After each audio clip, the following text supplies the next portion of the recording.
The Romano estate sat at the end of a long driveway lined with white flowering oleander, and on the morning Sophia Bennett arrived with a single sapphire blue suitcase and a heart full of careful optimism, the sun was doing its very best to make the place look welcoming.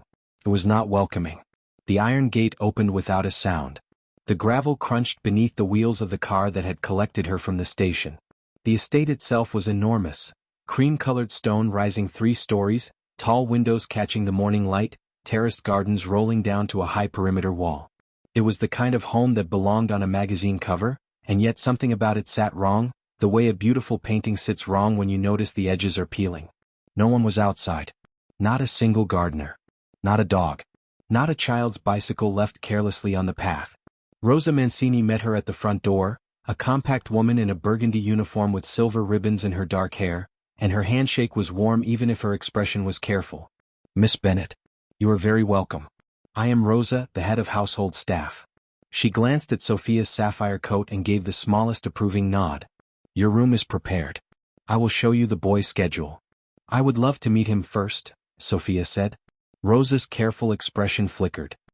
"He is with his father at the moment. We will wait." Sophia followed Rosa through halls that were immaculate and cold.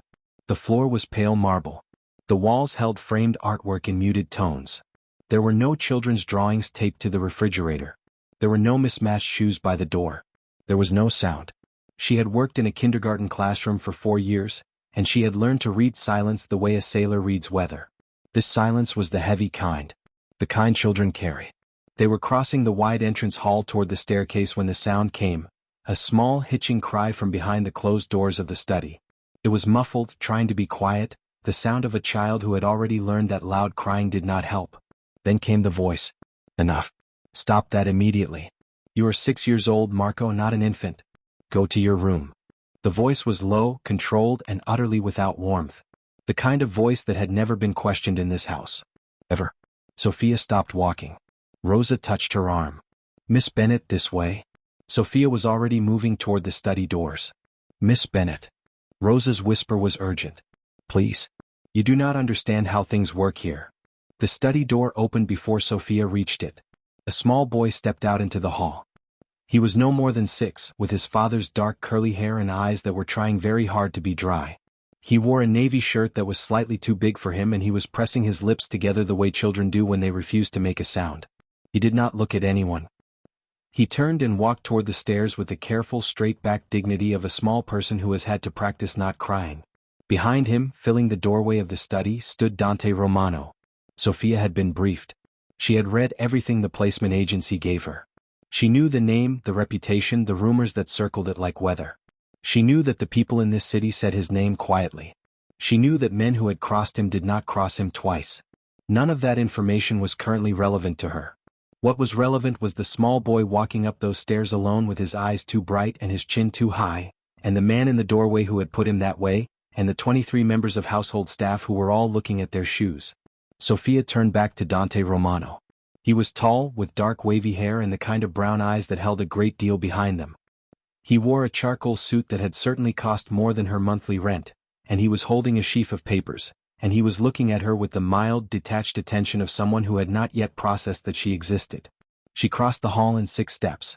She reached up and took his ear between her thumb and forefinger. The sound that went through the entrance hall was not a sound at all. It was an absence of sound. Every breath in the room stopped at once. Dante Romano went very still. "That child," Sophia said, her voice clear and even, "just walked up those stairs alone because you told him to stop feeling things. He is 6 years old. He was not performing. He needed his father." She kept her grip on his ear, because she had committed now, and letting go felt worse than continuing. "I do not know what is wrong with this household, and I do not know what happened to make this feel normal to you, but I am telling you now, as directly as I know how, you do not speak to a child that way. Not in front of me. Not ever." She released his ear. She took 1 step back. The entrance hall was a held breath. Dante Romano turned his head slowly, not toward the stairs, not toward his staff, but toward her. His expression had not changed. Not 1 degree. But something in his eyes had shifted, the way water shifts when something falls into it far below the surface, a movement you feel before you see it. He said nothing. "I am Sophia Bennett," she said, because her voice was still working and she was going to see this through to the end. "I am the new nanny." I was told to start this morning. I would still like the position if you will have me. She paused. And I would like you to go upstairs and check on your son. 30 seconds passed. Rosa Mancini behind her had not breathed once. Dante Romano looked at Sophia Bennett for a long, measuring moment. Then, without a word, he folded the papers in his hand, tucked them under his arm and walked past her toward the stairs. Everyone in the entrance hall watched him go. Rosa appeared at Sophia's shoulder. Her voice was barely above a whisper. I have worked in this house for 11 years, she said. No one has ever done that. Did it help? Sophia asked. Rosa looked toward the top of the staircase where Dante had disappeared. We will see, she said. But her voice, for the first time since Sophia had arrived, did not sound like stone. What would you do if you found yourself standing in a stranger's house, alone with a secret too dangerous to carry and a child too precious to abandon? Subscribe and drop a comment below. Would you have the courage to scold the most powerful man in the city to protect a child who was not your own? The correct thing, Sophia understood by 7 o'clock the following morning, would have been to be dismissed on the spot.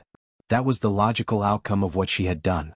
She had arrived at the Romano estate, met her employer for the first time, taken his ear in her fingers, and delivered a lecture on parenting in front of his entire household staff.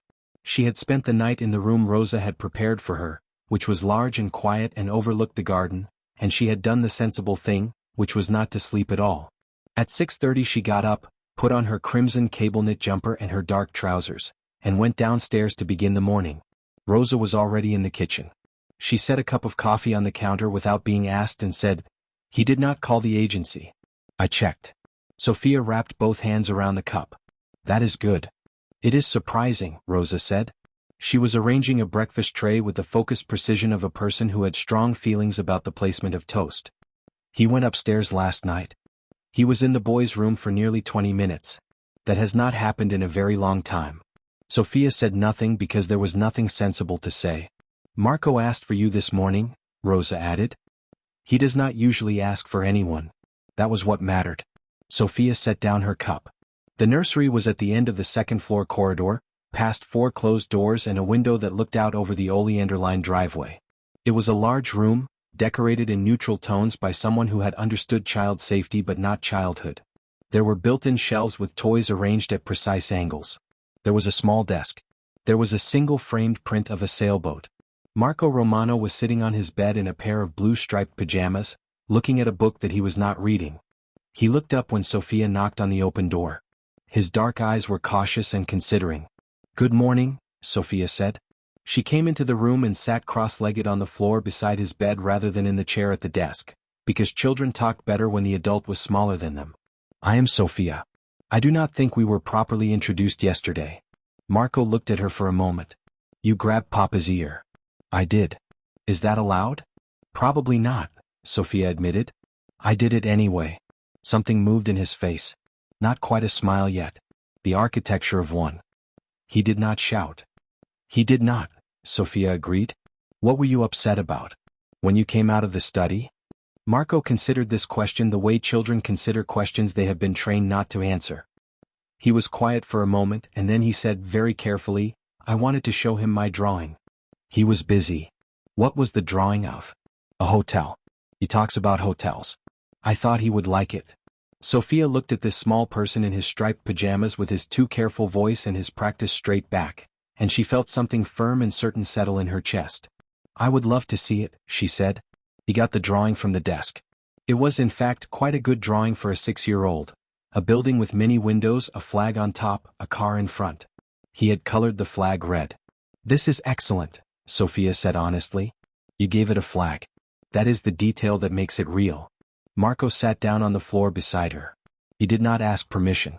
He simply sat, close enough that their shoulders almost touched. My teacher says I am good at drawing. Your teacher is right.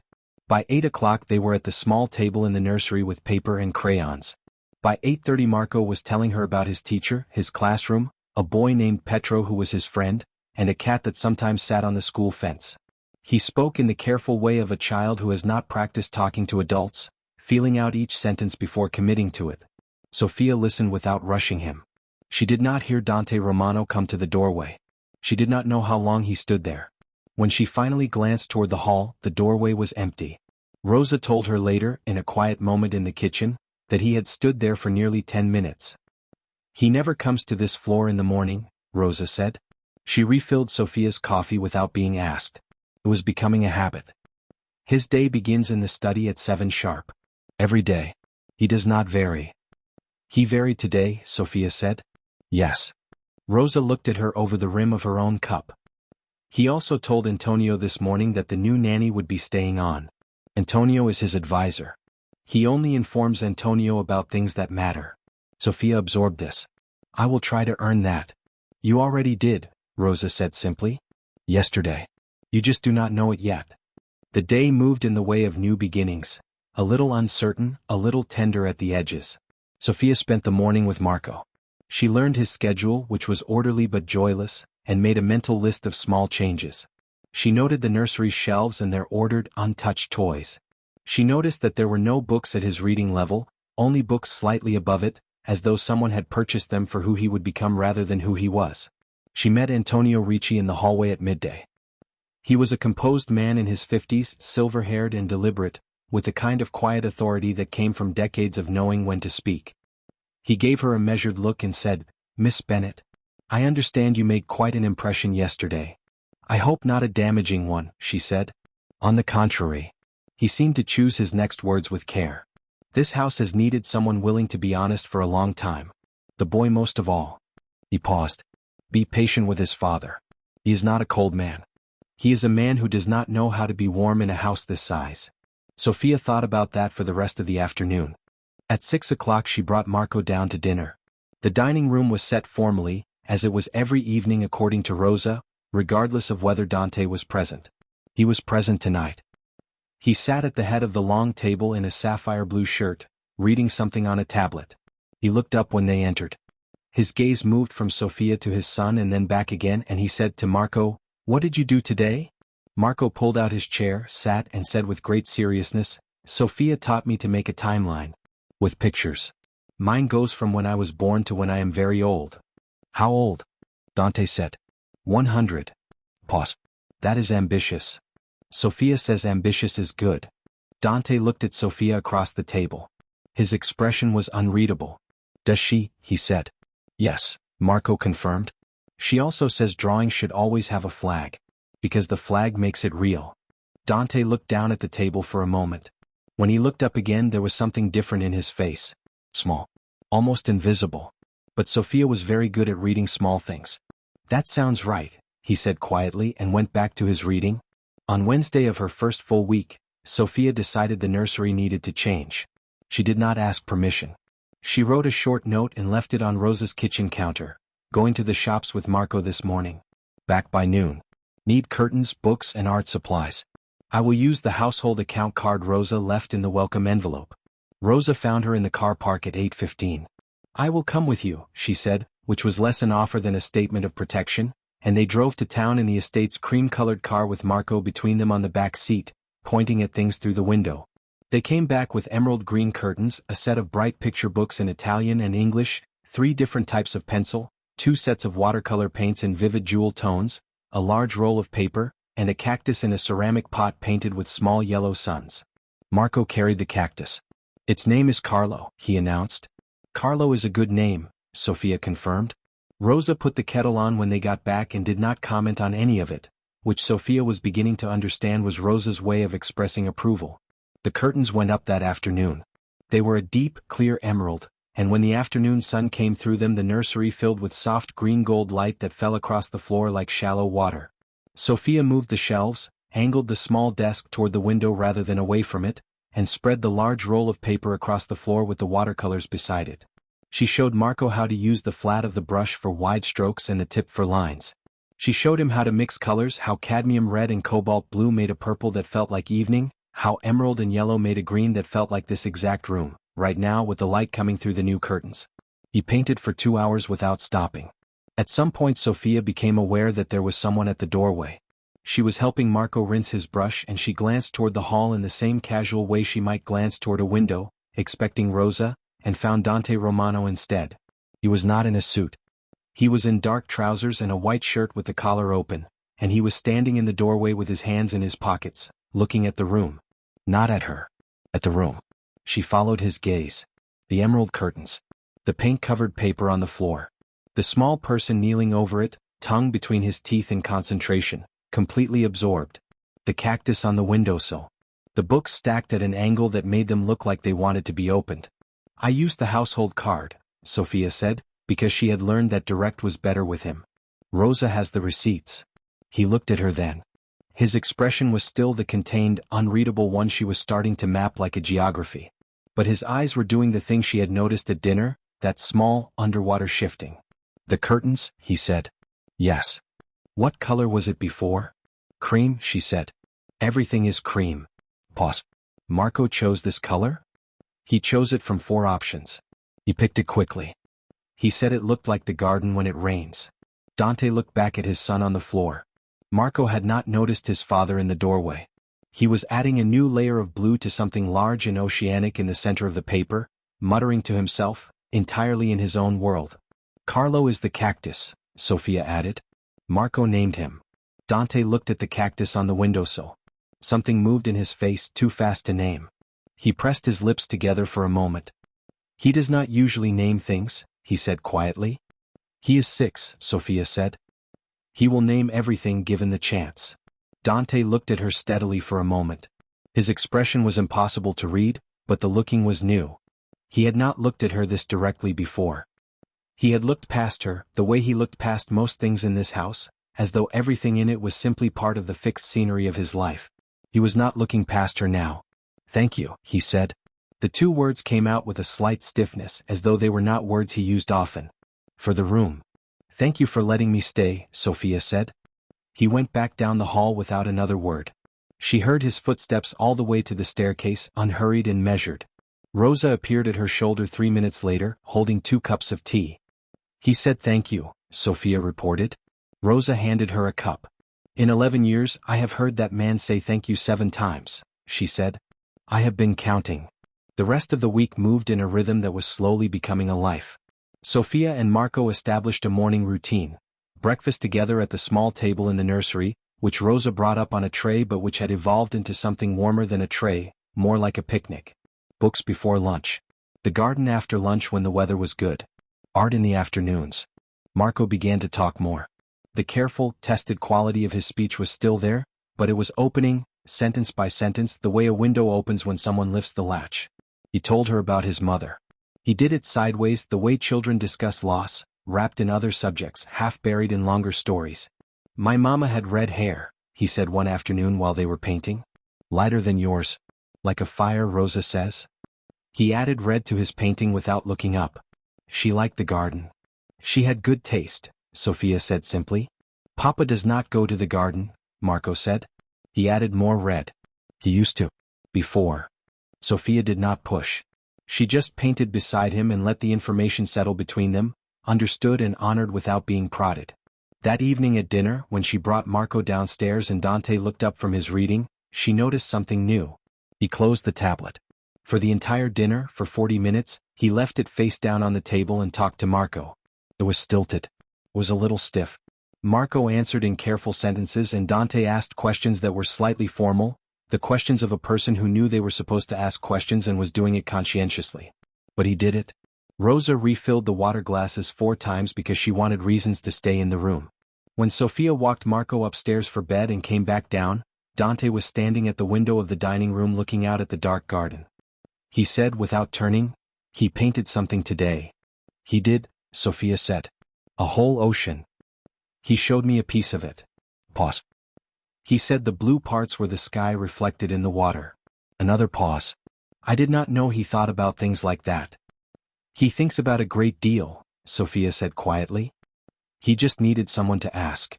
Dante turned from the window. He looked at her with those contained, careful eyes, and for a moment the house felt very quiet and very full at the same time. "Good night, Miss Bennet," he said. "Good night," she said and went upstairs. The invitation came on a Saturday.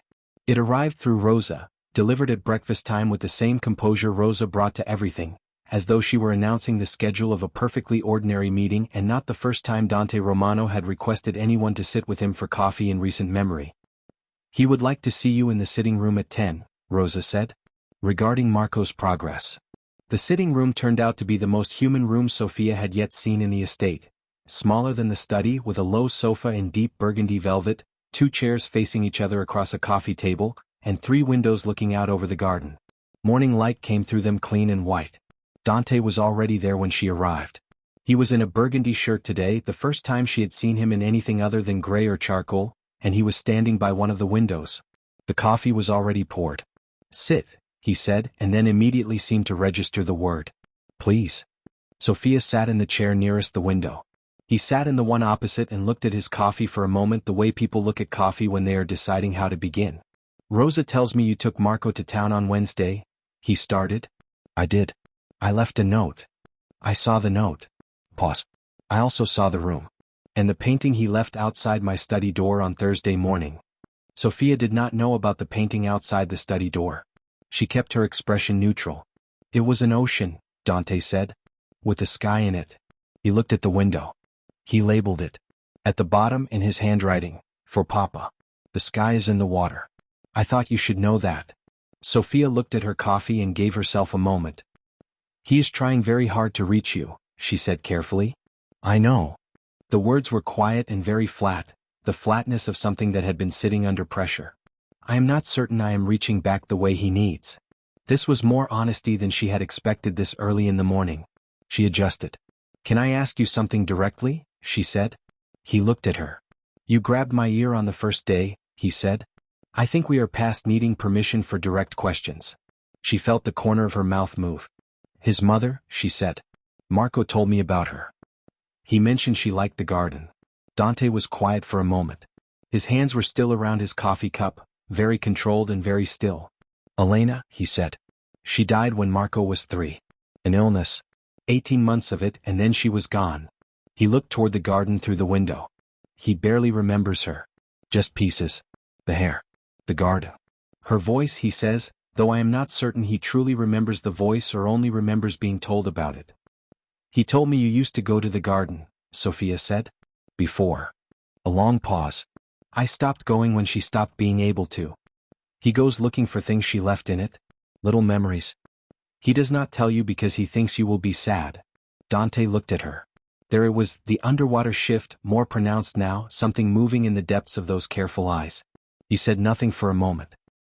"He is protecting you," Sophia said gently. "He has been doing it since he was 3 years old, this small person, carrying things carefully so they do not break in front of you." Dante set his coffee cup down. He pressed the heel of his hand against the table for a moment, just the pressure of it, steady and still. "I was told," he said at last, "that the best thing for him was structure. Routine. Consistency. That he needed to know the world would hold steady. So I made the world hold steady. I thought steady was the same as safe." He paused. "You are telling me it is not." "Steady is part of safe," Sophia said. "But children do not feel safe from a distance. They feel safe from a presence." She looked at him honestly. "He needs you nearby. In the same room.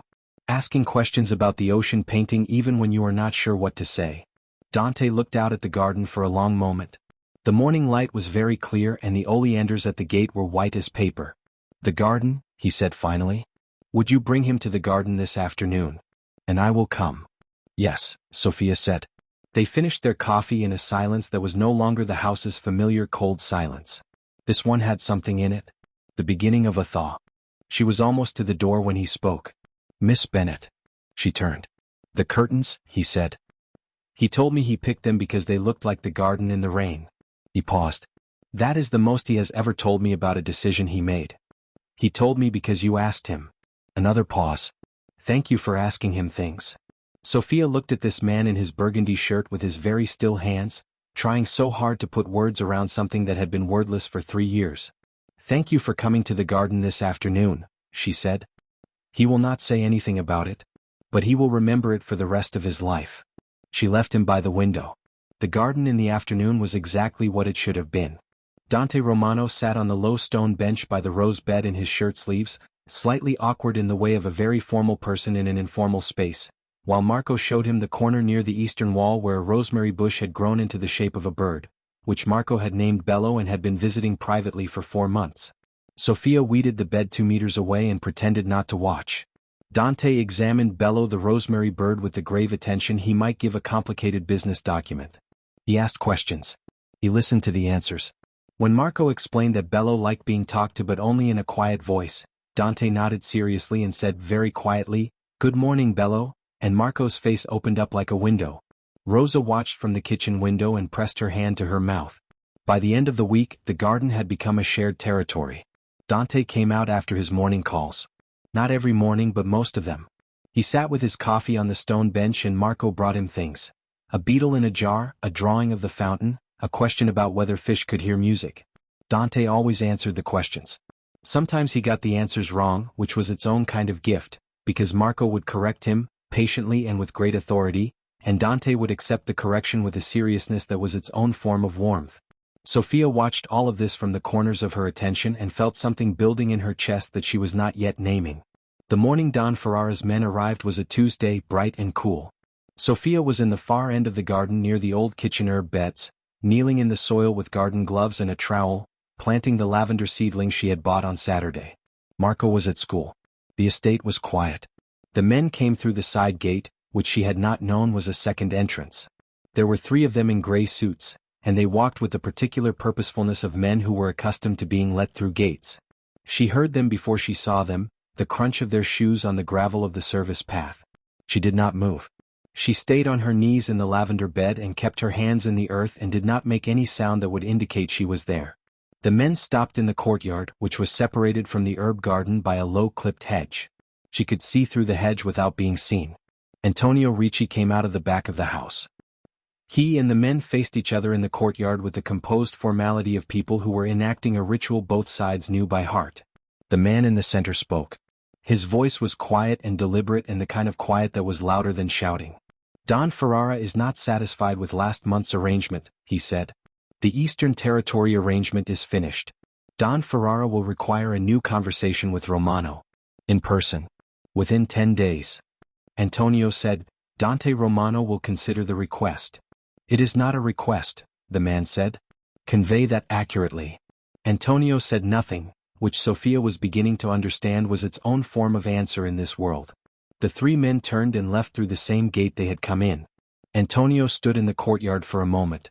Then he turned and his eyes found the lavender bed, and Sophia and he looked at each other through the clipped hedge. She did not pretend she had not heard. He did not pretend she had not heard. He walked back into the house. She finished planting the lavender in the silence of the garden, pressing each small root carefully into the earth, and she thought about what she had just overheard and what it meant, and whether she would say anything about it and to whom and when. That evening, Dante came to the garden after dinner. He sat on the stone bench in the late light. Marco had gone to bed. The estate was golden and quiet. He said without preamble, "Antonio told me you were in the herb garden this afternoon." "Yes," Sophia said. "He said you heard the conversation in the courtyard." "Yes." He was quiet for a moment. "Are you frightened?" She considered the question. "I do not fully understand what I heard," she said. "I understood it was not a conversation you would have wanted me to hear." He looked at the garden with his hands very still in his lap. "Don Enzo Ferrara is someone I have dealt with for a long time. He is a man who believes that everything can be resolved through pressure. I believe otherwise." Pause.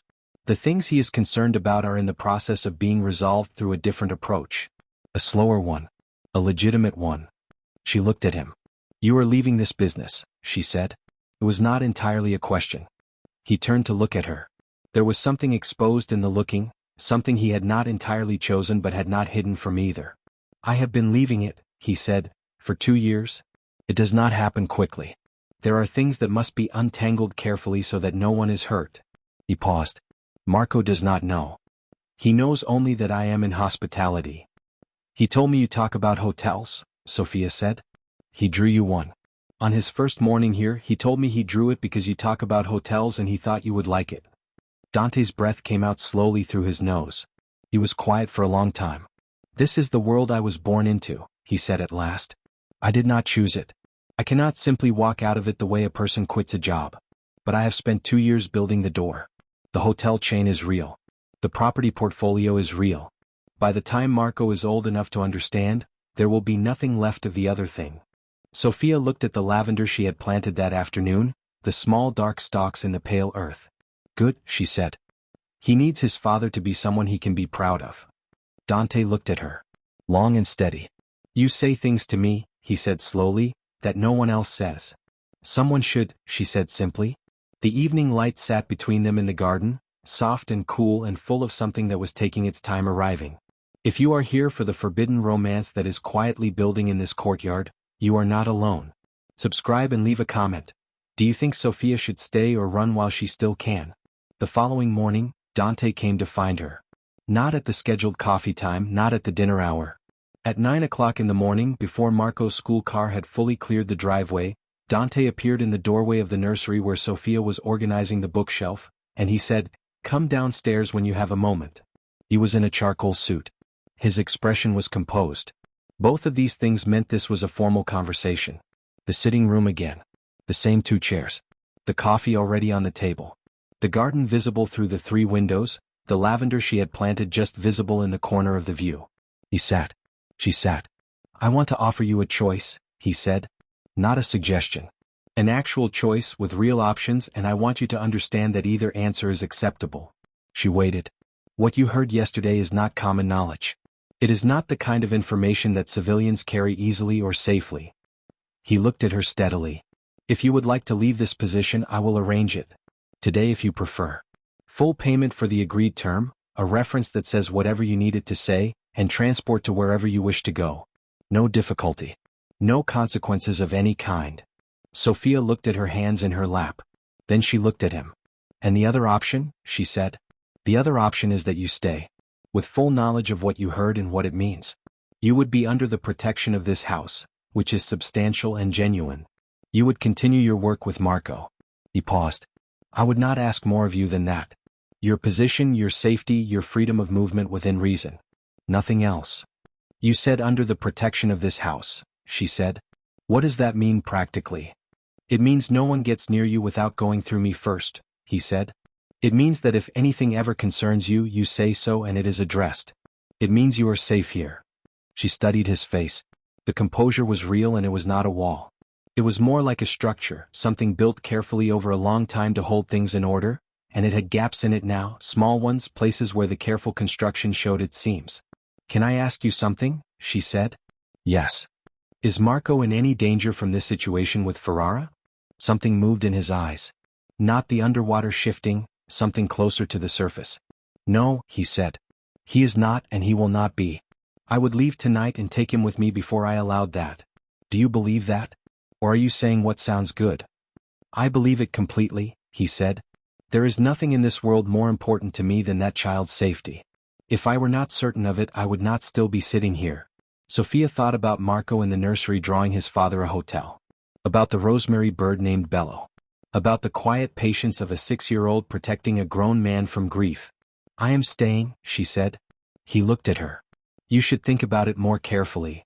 "I have thought about it carefully," she said. "Marco has one parent, and that parent is in the process of dismantling something that has shaped his entire life, and he is doing it alone. I am not going to leave in the middle of that." Pause. "You are doing it for him." "I am doing it for both of you," she said. She had not entirely planned to say that, but it was true, and saying true things was a pattern she seemed to have established in this house. "He needs stability. You need someone who is honest with you. The position seems to cover both." Dante looked at her for a long moment. The morning light was coming through the windows and it was a clear, cool white, and it made his face very clear and very unguarded for just a moment, before the composure reassembled itself. "All right," he said. "All right," she agreed. They drank their coffee and talked for another 30 minutes, not about Ferrara or the organization or anything that required careful words. He asked about the lavender she had planted and she told him it was Rosa's idea originally. She had mentioned it and Rosa had found the seedlings. He told her the garden had been designed by Elena, who had wanted an Italian kitchen garden but ended up with something more like a French one because the soil favored it. He talked about Elena without the previous locked quality. Not easily, not yet. But without the locked quality. When she stood to leave, he stood as well, and she thought for a moment that he was going to say something important. He pressed his lips together and then said instead, "Thank you for staying.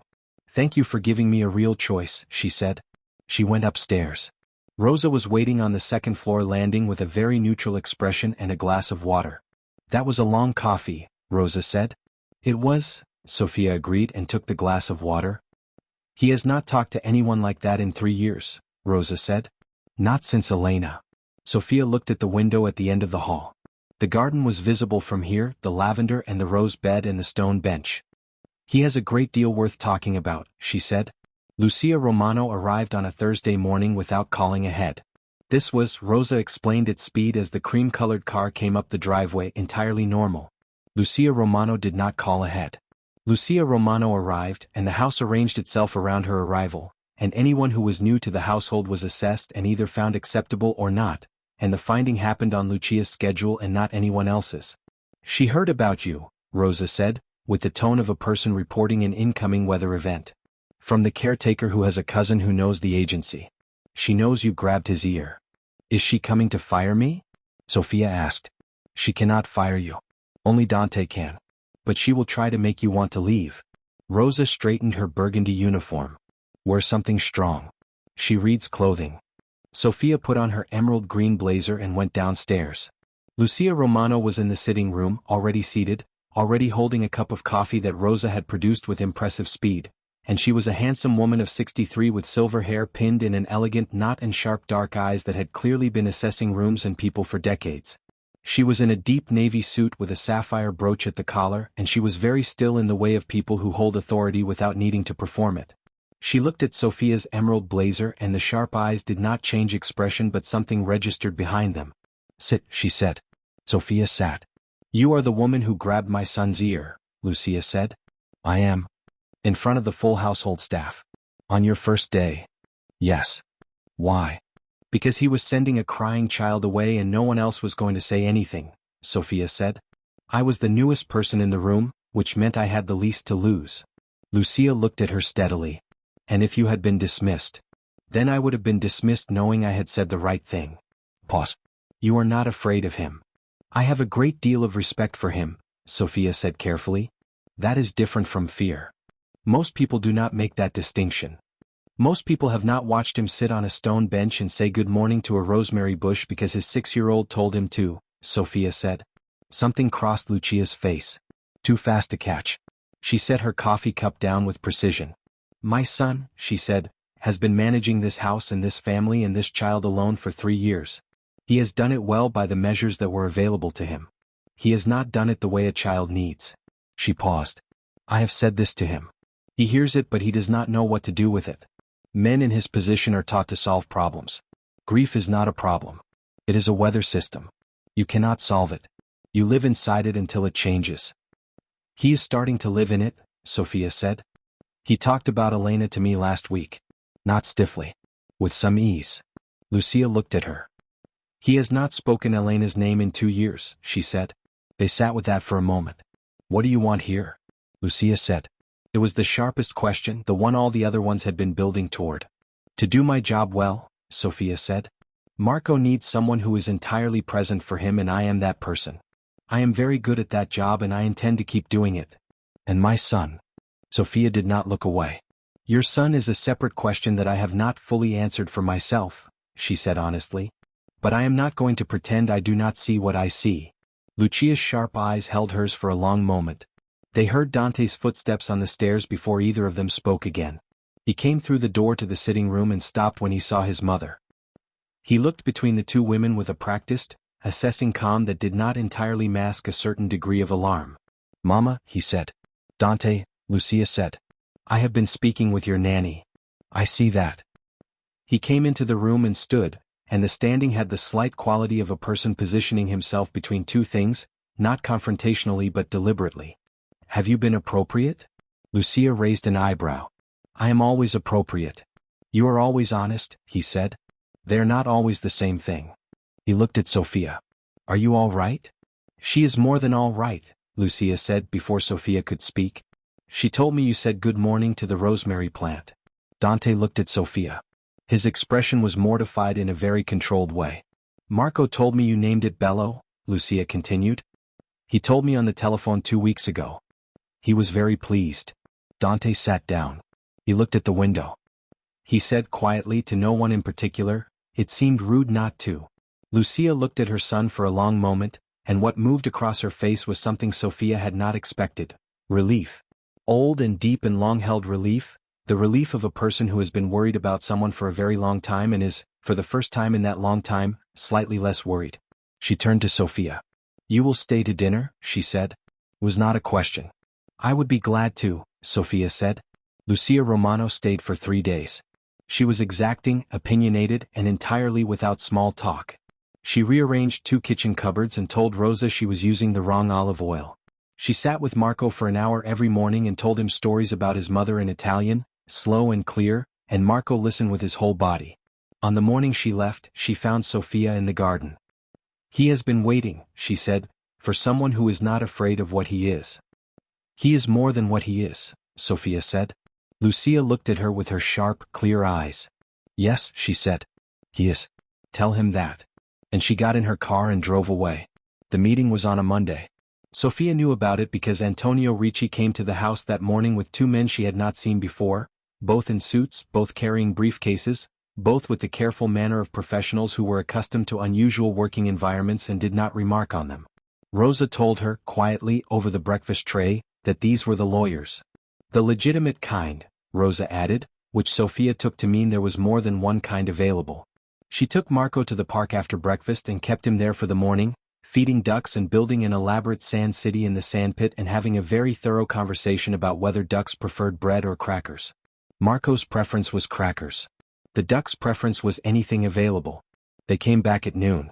The lawyer's car was gone. Antonio was still there, drinking coffee in the kitchen with Rosa, and when Sophia brought Marco through the door, Antonio looked up and said, "He would like to see you. Marco can stay with me. We have been discussing whether to make a chess board out of the crackers." "You cannot eat the pieces if you do that," Marco said seriously. "That is a drawback," Antonio agreed. Sophia went to the study. The study was a room she had not yet spent time in. It was large and bright, with wide windows looking over the front garden and the oleander-lined driveway, and the desk was large and cleared and there were documents in 3 neat stacks. Dante was standing at the window when she came in, and he turned when he heard her. He was in a blue shirt, a particular sapphire blue, and he had the look of a man who had just made a decision he had been building toward for a long time and had arrived on the other side of it slightly stunned by the solid ground. "Sit please," he said. "I will not keep you long." She sat. He remained standing, which she was beginning to recognize as his thinking position. "The meeting this morning," he said. "It was the final step in a 2-year process. Romano Holdings will be restructured entirely. The hotel chain is the primary asset going forward. 3 properties currently, 2 more in development. All legal, all above board, all with properly filed paperwork and legitimate financing." He paused. "The other interests have been transferred or dissolved. As of this morning, they are no longer mine." Sophia looked at him steadily. "It is done," she said. "The legal part is done. The practical transition takes several more months. Antonio is managing it." He met her eyes. "The arrangement with Ferrara was resolved last week. He has agreed to the terms. He retires from the territory entirely and in return receives a property holding with clean title." He paused. "No one is harmed. Everything is negotiated. It ends quietly. And your family? The people who expected you to continue? They have been informed. Some are unhappy. None of them will act on it." He looked at the window. "I am still a Romano. The name still carries what it carries. But the business is different now." Sophia sat with the weight of this for a moment. 2 years of building. 3 stacks of documents on a cleared desk. An entire world dismantled and rebuilt room by room. "What made you start?" she said. 2 years ago." He was quiet for a moment. "Marco was 4, he said. He found a photograph of Elena in a drawer. He brought it to me and asked me if she had liked the life we had. And I looked at that photograph and I thought about what she would have said if I had told her the truth." He paused. "She would have told me to change. So I started." Sophia said nothing. There was nothing to say that would add to that. "I want to ask you something," Dante said. He turned from the window and looked at her with the direct, unguarded quality she had been seeing more of lately. "I do not know how to be a father the way he needs. I am learning. I'm trying. But I watch you with him and I understand that what you do is not something that can be researched or scheduled. It is a presence, a quality of attention." He paused.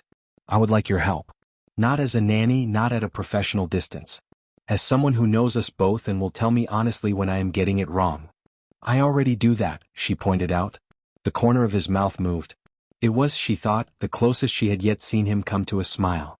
You do, he said. I'm asking you to keep doing it. Formally.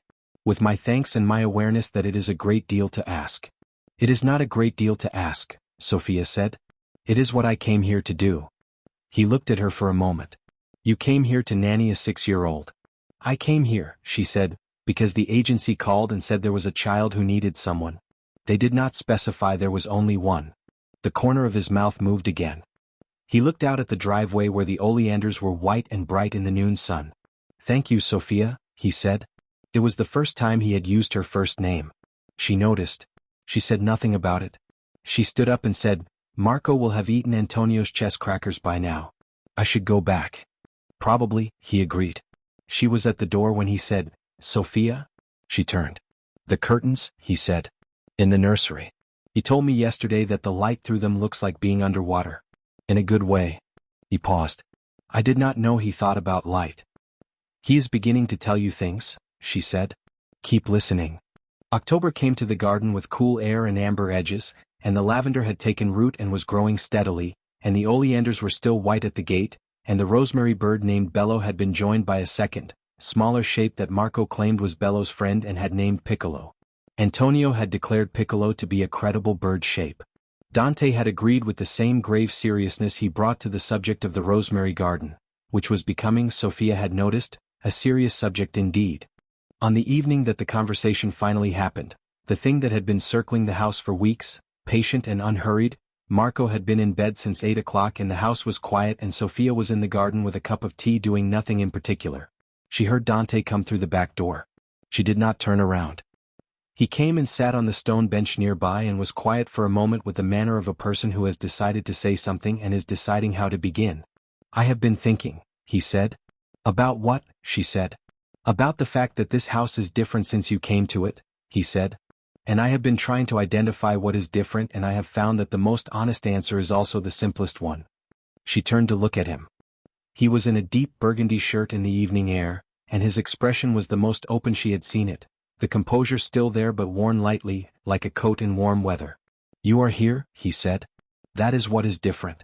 You are in this house, and the house is alive in a way it has not been in 3 years, and Marco draws oceans and names the rosemary and tells me what the light looks like, and I sit on this bench and say good morning to a plant, and all of it is because of you. She set her tea down on the ground beside the bench. I am not good at this, he said. I want to say that first. I am a man who spent 20 years learning to hold things in, and I am aware that the way I hold things in is sometimes a very large inconvenience for the people around me. Only sometimes, she said. You are being kind. I am being accurate, she said. You are getting better at it. He looked at her. The evening was a deep, clear blue around them, the kind of blue that comes just before the stars begin to show, and the lavender was a dark shape along the wall and Bello and Piccolo were 2 darker shapes in the rosemary, and the whole garden was held in a quiet that felt, for the first time since she had come to this place, like peace. I do not want you to leave, he said. I am not leaving, she said. That is not what I mean, he said. He looked at her steadily. I mean that I do not want you to be the nanny who stayed for a year and then left and sent a card at Christmas. I mean I do not want there to be a version of this where you finish your contract and say goodbye and go and we are something that happened. She looked at him.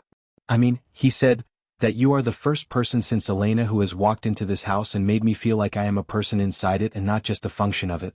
I mean that I watch you with Marco and I see a family that could be, and I am aware that it is too soon and too fast and that you have every right to tell me it is too soon and too fast.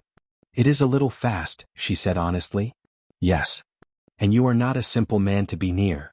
No, he agreed. I am not. Your world is complicated and has history and weight and people in it who will always be in it in some form. Yes.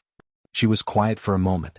Then she said, I knew from the first morning that this was not a simple position. I knew from the first morning that you were not a simple person. She paused. I stayed anyway. I kept staying. I plant lavender and have coffee with you and watch you learn to say good morning to a rosemary bird, and all of that is something I do because I want to. Because you matter to me. Both of you. He looked at her. Both, he said. Both, she confirmed. I am very fond of Marco. And I have developed entirely separate and distinct feelings about his father which I have been managing carefully for approximately 6 weeks and which are proving increasingly difficult to manage. The corner of his mouth moved. And then, for the first time, it moved fully and the composure shifted and the smile arrived, and it transformed his face completely, all the careful structure of it suddenly just a man, sitting on a stone bench in an autumn garden, genuinely smiling at a woman in a green blazer who had grabbed his ear. She felt her own face do the same. 6 weeks, he said. Give or take. He reached out and took her hand from where it was resting on the bench beside her. He held it with both of his, carefully, the way he held things he did not want to drop. I would like to do this correctly, he said. Not quickly. Correctly. I would like you to know that I mean it and that I am in full possession of my intentions. I believe you, she said. I would also like Marco to be part of whatever this is, he said. From the beginning. He is not a separate consideration. He is the center of it.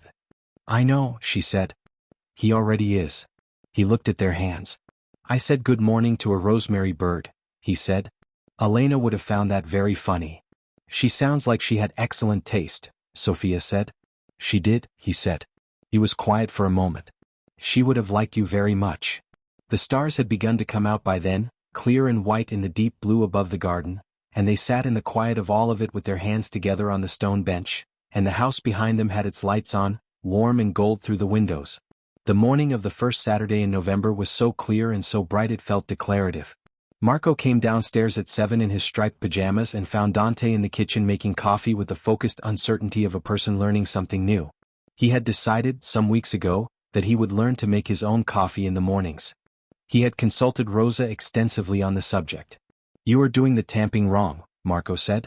Dante looked at his son over the espresso machine. I beg your pardon. Rosa showed me. You have to press it evenly. Marco climbed onto the kitchen stool and took the tamper with great authority and demonstrated. Like this. Both hands. Balanced. Dante watched his son tamp the coffee with the precise seriousness of a small professional. Thank you, he said. You are welcome, Marco said. Sophia is in the garden. She was up very early. She said she wanted to see the light before breakfast. Dante looked at the window. The garden was autumn gold and the light was the clear cool white of a morning without cloud, and Sophia was visible near the rose bed in her crimson coat, standing still, looking at something. Go get dressed, Dante said to Marco. And then come back down. I need your advice about something. Marco went upstairs with the dignity of a person whose advice was frequently required. Dante took the coffee out to the garden. She heard him on the gravel and turned. Her hair was loose this morning, chestnut brown and catching the light, and her blue eyes were very clear in the morning cold. She took the coffee he handed her with both hands. What were you looking at? He said.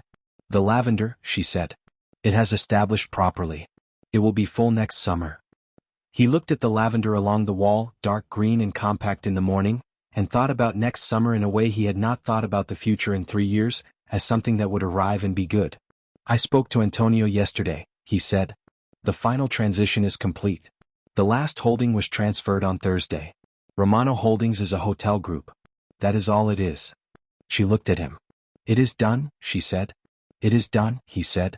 She put her hand on his arm and squeezed once, and he covered her hand with his, and they stood in the garden with the lavender and the rosemary and the clear morning light for a moment. I have also spoken to the agency, he said. I informed them that the nanny position is being restructured. She looked at him. Restructured.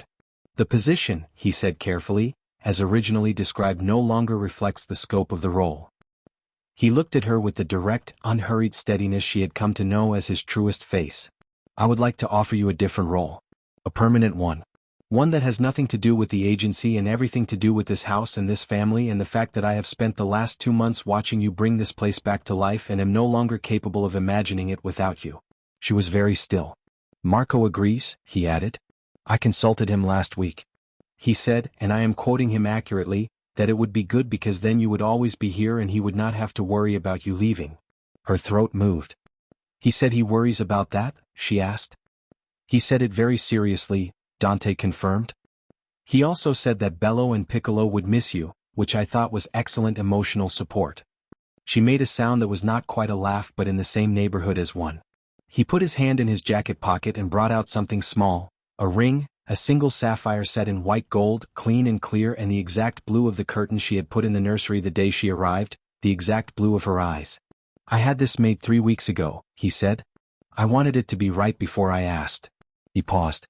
Sophia Bennett. You grabbed my ear on the first morning and told me something true that I needed to hear, and you have been telling me true things ever since, and the house is alive and my son draws oceans and says the light looks like being underwater, and I am standing in a garden in November saying good morning to a rosemary bird. He paused. Marry me. Build this life with me. Be the person in this house who is always here, not because of a position, but because you chose us. She looked at the ring. She looked at him. She looked at the ring again. Yes, she said. Obviously yes. He slid the ring onto her finger and she looked at the sapphire against the November light, and then she looked at him and his careful composure had entirely dissolved and he looked like a man standing in the place where the weight had just lifted. Marco appeared at the kitchen window in fresh clothes and a look of great intensity. Rosa appeared beside him. Antonio, who had apparently arrived at some point that morning without Sofia noticing, appeared on the other side of Marco. Did she say yes? Marco asked through the glass. Dante turned to look at his son in the window. She said yes, he said. Marco turned to Rosa with enormous satisfaction. I told you, he said. I said balanced. Sofia looked at Dante. Did he just use your espresso analogy for a marriage proposal? He is 6, Dante said. He adapts material quickly. She laughed, properly and fully, and the sound of it went across the garden and through the oleanders at the gate and up into the clear November sky, and Dante Romano looked at Sophia Bennett laughing in his garden in her crimson coat and the sapphire on her finger and the lavender she had planted along the wall, and he thought, this is what the door looks like when you finally get through it. Rosa opened the back door and Marco came out at a run across the gravel in his clean clothes and threw his arms around Sophia's waist, and she caught him and held him and looked over the top of his dark curly head at Dante, and Dante put his hand in the middle of his son's back and the three of them stood in the garden in the morning light, and the house behind them was warm and gold through every window. Antonio raised his coffee cup in the doorway. Rosa was crying into her burgundy sleeve and telling him very firmly that she was not crying. The lavender grew along the wall. Bello and Piccolo held their shapes in the rosemary. The oleanders at the gate were white as paper in the morning sun. In the spring they married in the garden. In the summer the lavender was full and fragrant, exactly as Sophia had said it would be. Marco was best man. He tamped the coffee at the wedding breakfast with the authority of a person who had been doing it for months and was very good at it. He gave a short speech that he had written himself, which said in its entirety, Papa is happy now. Sophia is why. The end. The wedding guests agreed it was the best speech. The Romano Hotel Group opened 2 new properties that year. One in the coastal town where Dante had spent summers as a child, one in the city where Sophia had gone to university. Both were bright and warm and full of light. Both had excellent gardens. Antonio managed the legal practice from the estate's original study, now converted to offices, now full of the ordinary useful paperwork of an ordinary legitimate business. Lucia Romano came for Christmas and rearranged 2 more cupboards and told Marco stories in Italian every morning, and the stories were longer now and had more detail, and Marco listened the way children listen when they know the stories are a gift. Dante Romano said good morning to Bello every day for the rest of his life. This was not something he discussed at board meetings. It was simply what you did when you had a garden and a son who had named the rosemary bird, and a wife who had told you the truth on the very first morning and every morning after that, and a house that was finally, wholly, completely alive.